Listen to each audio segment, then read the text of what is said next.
అలాగే ఆదివారం రోజు ఎవరైనా సరే ఏ పని చేసినా కలిసి రావాలంటే బయటికి వెళ్ళేటప్పుడు బెల్లం ముక్క నోట్లో వేసుకొని వెళ్ళండి.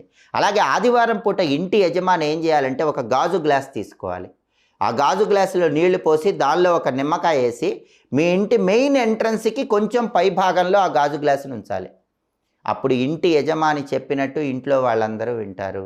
కుటుంబ సభ్యుల మధ్య అనుకూలత పెరుగుతుంది. కుటుంబ సభ్యుల మధ్య విభేదాభిప్రాయాలన్నీ తగ్గిపోతాయి. అలాగే ఆదివారం రోజు స్నానం చేసేటప్పుడు కూడా చిటికెడు కుంకుమ పువ్వు నీళ్ళల్లో కలుపుకొని 5 నిమిషాల తర్వాత స్నానం చేయండి. ఎర్రటి పుష్పాలు కొన్ని నీళ్ళల్లో కలుపుకొని 5 నిమిషాల తర్వాత స్నానం చేయండి. అలా స్నానం చేస్తే ఆదివారానికి అధిపతి అయినటువంటి సూర్యుడి అనుగ్రహం వల్ల అనుకున్న పనులు అనుకున్నట్లు దిగ్విజయంగా పూర్తి చేసుకోవచ్చు. కాబట్టి ఆదివారం రోజు ఏ పనులు చేయాలో ఆ పనులు చేయండి, ఏవి చేయకూడదో అవి చేయవాకండి. దానివల్ల అద్భుతమైన శుభ ఫలితాలు సిద్ధింపజేసుకోండి. సర్వే జనాః సుఖినో భవంతు. స్వస్తి.